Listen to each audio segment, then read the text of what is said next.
The Boulder 1162 is an amplifier at a price point where you would expect excellence. And, indeed, you get it. Also, at this price point, details matter because there are other excellent amps both below and above this segment of the market. Let's take a look.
Boulder Audio is a U.S. manufacturer of amplifiers, preamps, and line stages.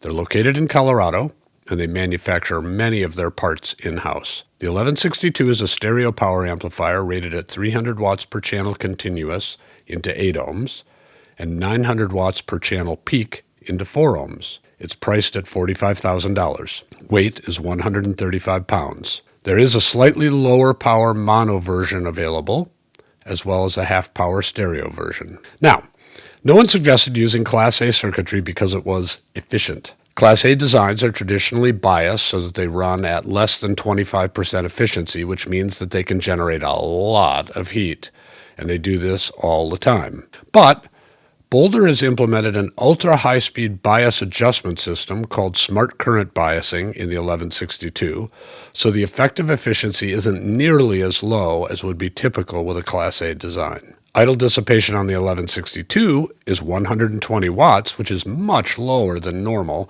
and means that the 1162 is only warm, not hot to the touch. It won't do double duty as a space heater. Although in some designs, Class A amps use simpler circuits, the power, output device, and heat dissipation demands mean that Class A designs are often expensive on a price per watt basis. If you're a firm believer in the commodity status of audio equipment, Class A amplifiers, and many other audio concepts, will make no sense. But if you're curious, as I have been in this series, whether Class A and this implementation in particular have some sonic merits, well, let's take a look, or a listen. Before I cover sound quality with my objective observations, see the link in the description to our methodology paper for much more on this approach. I should say that there are theoretical reasons that Class A circuits might be advantaged. The basic idea is this. Output devices, say bipolar transistors or MOSFETs or tubes with transformers, for example, are nonlinear devices. We want an amplifier to simply output a larger version of the input signal so that we can make speakers deliver realistic sound levels. For that, we need linearity, not nonlinearity, and linearity just means that the output mirrors the input, only bigger.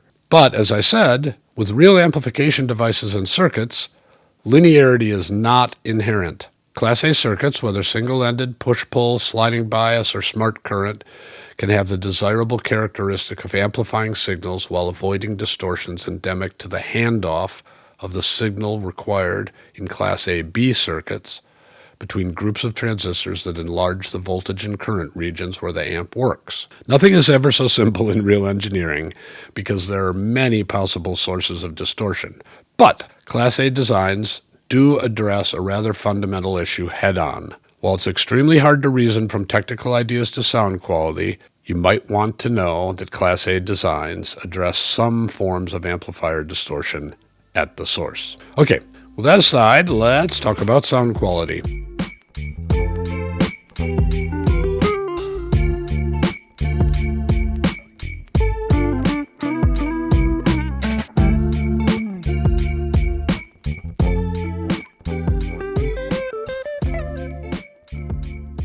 As is generally the case, I installed the Boulder 1162 in my main calibrated listening room, primarily driving per listen S7T speakers. My main source was Qobuz on an Aurender N20 streamer into a Berkeley Audio Alpha DAC Reference Series 3P. All right, first up, because lots of people are interested in it and it is important, voicing.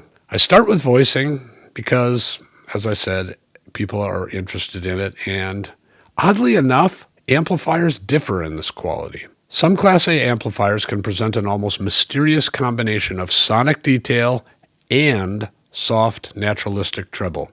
I say mysterious because even very good amplifiers can make you feel there is something of a trade-off between clarity, instrumental separation, and texture on the one hand, and effortlessness, smoothness, and balance on the other hand.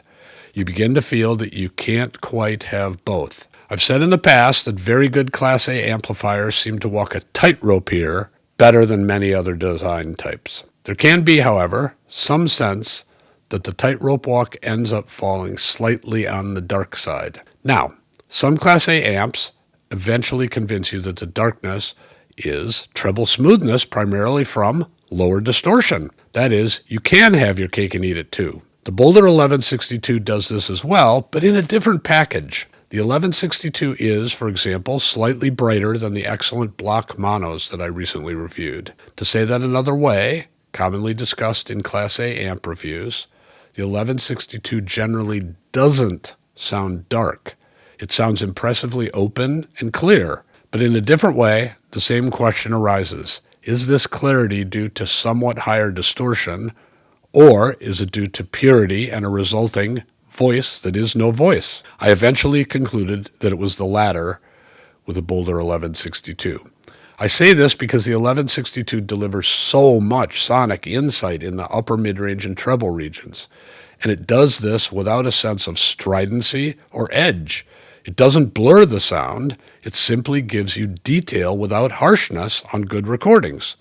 Violins in particular are beautifully handled. The Paganini Caprices with Duenas on DGG is just a marvel with the 1162 because you hear all the detail, but not as exaggeration or edge. I had a similar result with the Bartok string quartets with the Tukac Quartet on Decca. There, the violin and cello were especially rich, and the violins were impressively easy to follow. I do think both these recordings are brighter than you'd experience live, but this is common with close microphone placement that's often used for recordings. The attractive element of the 1162 is that it seems to give you what is on the recording so honestly that you feel more like you were present for the session, even though the balance is a little bit different than what you'd hear in the hall. This honesty of the 1162 doesn't exaggerate the problems of digital encoding and decoding either. Still, this isn't the amp if your main diet is mediocre or bad recordings and you want to fix them.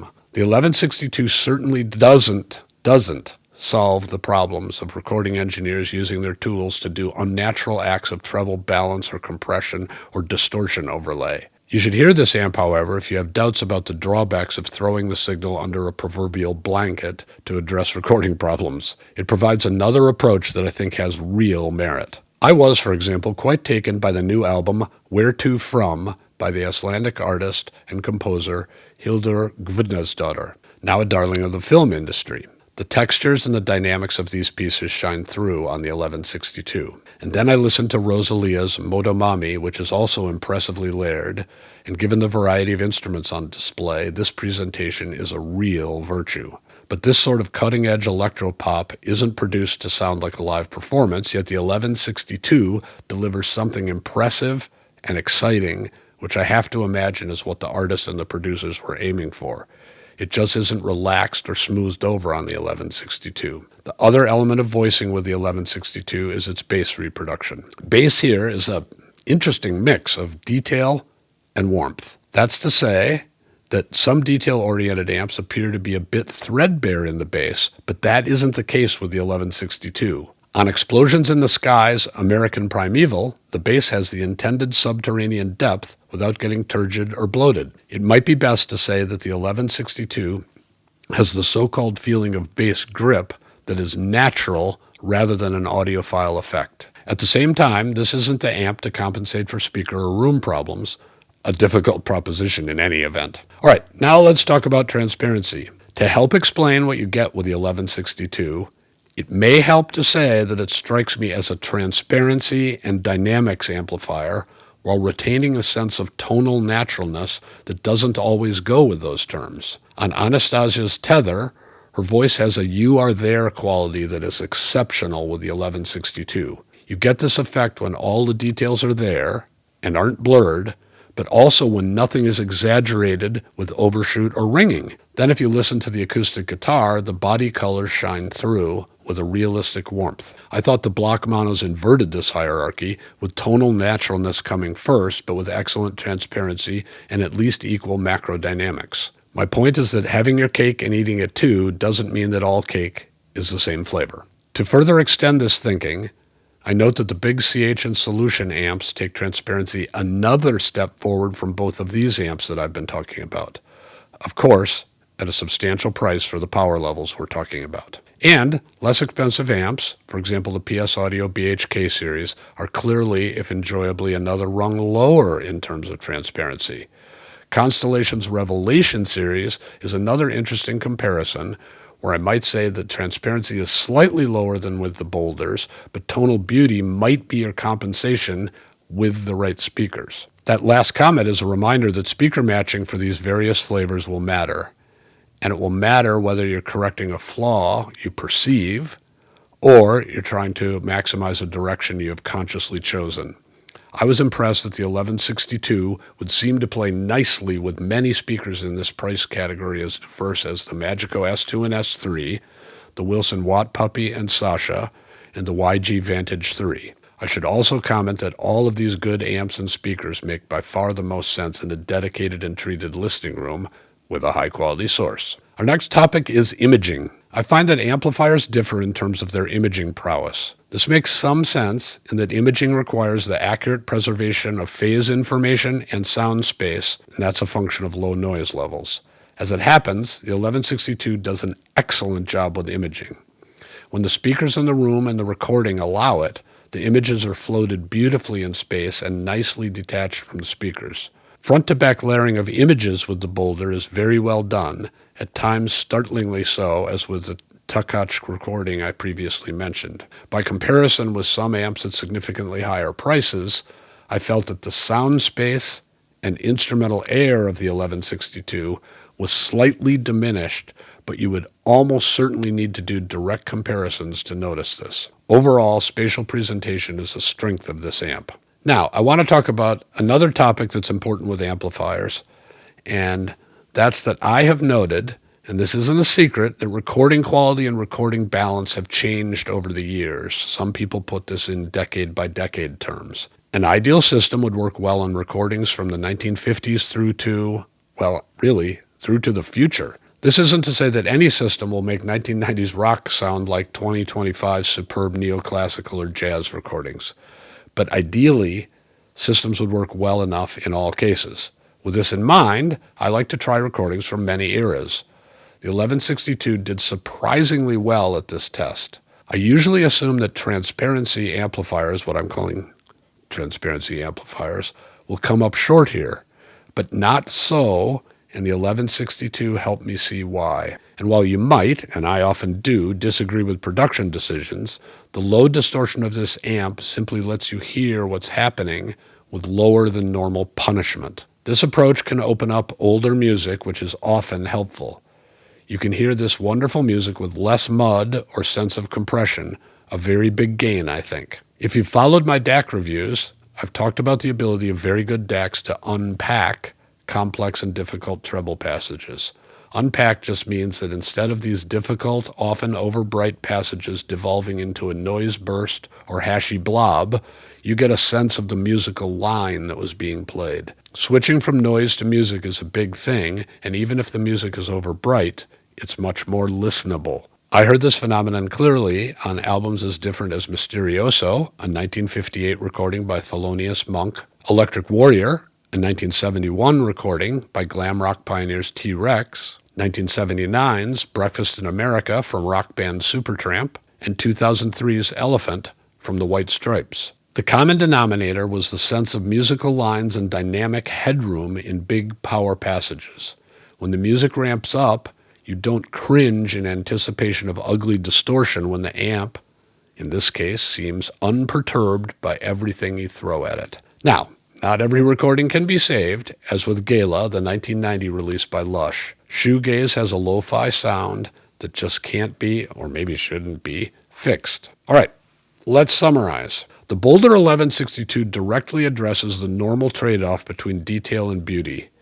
It gives you loads of information about what's on the recording while avoiding artifacts that reduce naturalness. The 1162 strikes the balance between musical insight and listenability as well as any amp I've heard. Of course, you'll want to think about your sensitivities and the speakers you're using, but the new breed of Magicos and Wilsons are examples of speakers that could work superbly, different though they are. And, of course, we're talking about small differences here, but these are very often important to listeners and are why experienced music lovers would shop in this category to begin with. I hope you've enjoyed this review of the Boulder 1162 stereo power amp.